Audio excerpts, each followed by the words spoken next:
اچھا اسی طرح سے سورہ دہر کو لکھ کر پیغمبر فرماتے ہیں کہ اگر کوئی اس کا پانی پیے تو اس کے دل کا درد بہتر ہو جائے گا. یعنی اگر کسی کو انجائنا کا مرض لاحق ہوتا ہے, دل میں درد ہوتا ہے, اور اس کا جسم صحیح و سالم ہو جائے گا اور وہ بیماری سے نجات پائے گا. اس کا مطلب ہے سورہ دہر کو بھی لکھ کر اور اس کا پانی اگر پیا جائے. اور وہی طریقہ کار ہے کہ عام بال پوائنٹ وغیرہ یا کسی انک پین وغیرہ سے اس کو نہ لکھیں, کیونکہ اس کا پانی اس لحاظ سے مضر صحت ہو سکتا ہے پینا.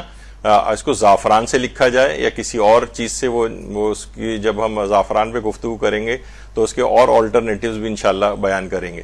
تو بہرحال یہ کہ جس کو پینے میں آپ کو کوئی وہ نہ ہو, کوئی صحت کا کوئی ہیزرڈ نہ ہو, تو سورہ دہر کو لکھیں کاغذ کے اوپر زعفران سے, پھر اس کو دھو کر اس کا پانی پئیں تو اس کا دل کا درد بہت بہتر ہو جاتا ہے. اچھا اور بھی بہت سی چیزیں روایات میں ایسی ضمناً آ رہی ہیں تو میں بتا دوں. مثلا اجوا کھجور جو ہے یہ بھی دل کے لیے, اچھا پوری اجوا کھجور کا جو یہ میوہ اوپر ہوتا ہے اس کے, وہ اس کی بھی اپنی خصوصیات اور خاصیتیں ہیں. البتہ روایت میں ہے کہ ایک دفعہ حضرت امیر المومنین کی اپنی موجودگی میں, اللہم صلی علی محمد و آل محمد, ایک شخص کو دل کا دورہ پڑا تو فوری طور پر حضرت امیر نے, روایت میں آتا ہے کہ انہوں نے ایک اجوا کھجور کی گٹھلی کو پیسا اور اس کو کھلایا, جس سے اس کا دل کی جو مرض میں اس کو شفا یابی ہوئی. تو بہرحال یہ اب چیزوں کی ظاہر خصوصیات ہیں. اور لوگ کہتے ہیں بھائی یہ کیا دوائیں. دیکھیے ایک اور بھی چیز یاد رکھیں, جو چیزیں سب بیان ہوں گی تو یہ بھی جتنی بھی جو دوائیں بھی ہیں نا, یہ آپ کو جتنی بھی مارکیٹ میں نظر آ رہی ہیں, یہ بھی سب جڑی بوٹیاں ہی ہیں.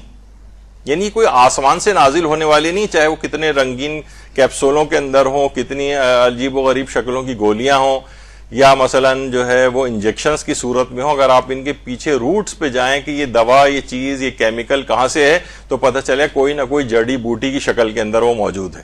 اب وہی چیز ریفائنڈ شکل میں آپ لے آئے ہیں, اسی کی ٹیبلٹ وغیرہ بنا دی جائے مثلا اس پر ریسرچ کر کے, تو ممکن ہے کہ وہی گولی کی صورت میں یہ چیزیں ملنے لگیں.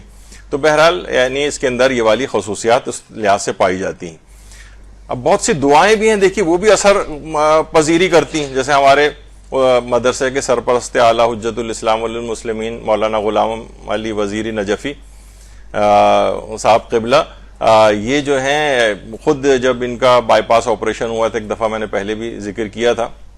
اچھا مولانا کی شخصیت بڑی اسٹرانگ شخصیت ہے, جو لوگ ان سے ملتے ہیں وہ واقعی دیکھتے ہیں. خود جب ان کا دیکھیے بائی پاس آپریشن ہوا تو عام طور پر جس کا بائی پاس آپریشن ہوتا ہے ڈیورنگ ہاسپٹلائزیشن ہی, ڈسچارج ہونے سے پہلے 10 12 15 پاؤنڈ تو اس کا ویٹ ریڈیوس ہو ہی جاتا ہے. موت کا خوف, یہ وہ بہت ساری چیزیں. جیسے کہا جاتا ہے نا کہ ایک بکری کو خوب پیٹ بھر کے روزانہ کھانا کھلایا جائے تو, اور اس کے سامنے ایک بھیڑیا جو ہے باندھ دیا جائے تو اس کا وزن ایک رتی برابر بھی نہیں بڑھے گا, کیونکہ وہ خوف سے ہی آدمی گھلتا جاتا ہے. تو مولانا جب خود بھی کہتے ہیں کہ مجھے موت کا 1% بھی خوف نہیں. یہ واقعی ایک بڑی عجیب و غریب مولانا کی خصوصیت ہے. تو جس وقت ان کی اینجیو پلاسٹی ہو رہی تھی تو اس میں کوئی کمپلیکیشن ہو گئی اور بالکل مولانا کا بلڈ پریشر بالکل ہوتے ہوتے انتہائی کم ہو گیا. سارے جو آپریشن تھیٹر کے اندر جو افراد تھے وہ سب بے تحاشا پریشان ہو گئے کہ بس یہ معاملہ ہاتھ سے نکل گیا اور یہ جانے والے. مولانا بھی کہہ رہے تھے کہ میں دیکھ رہا تھا کہ نبضیں میری ڈوب رہی ہیں اور یہ سب کچھ ہے. تو اس وقت ایک دعا جو حضرت امیر المومنین سے ہے, اللہم صلی علی محمد و آل محمد, نہیں بلکہ پیغمبر اکرم سے, ان کے لیے بھی درود بھیجے, اللہم صلی علی محمد و آل محمد, کہ یا حی یا قیوم یا لا الہ الا انت اسألک ان تحیی قلبی اللہم صلی علی محمد و آل محمد. یہ اگر کوئی دعا پڑھے, اچھا اس میں ہے بھی کہ پروردگار اے حی اے قیوم, یعنی اے ہمیشہ زندہ رہنے والے, اے قائم رہنے والے, اور اس کے بعد کہ اسألک ان تحیی قلبی, میرے دل کو تو زندہ کر دے.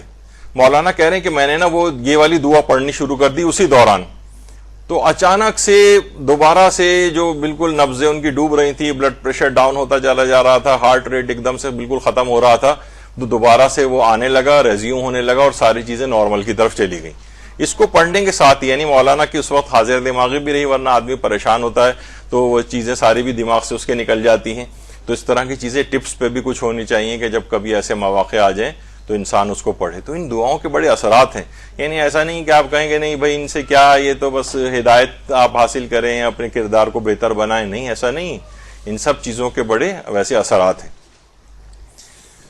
تو اس سے پہلے میں یہ بھی بات بیان کر رہا تھا کہ مولانا ہاسپٹلائزیشن اور اس کے بعد ڈسچارج ہونے تک اور بعد تک کریں 1 پاؤنڈ بھی وزن میں کمی واقع نہیں ہوئی تھی. موت کا کوئی خوف ہی نہیں. ویسے ہنستے کھیلتے جب ان کا آپریشن کے لیے جا رہے تھے, میں بھی ہاسپٹل میں تھا اور مولانا کو ہم خداحافظ کر رہے تھے اور ایسے نارمل طریقے سے بات کر رہے تھے ہنس بول کے جیسے کوئی مسئلہ ہی نہیں. اور اس کے بعد آپریشن تھیٹر چلے گئے اور بائی پاس آپریشن بھی ہوا. انجیوپلاسٹی کی بات تو پہلے کی تھی اس سے.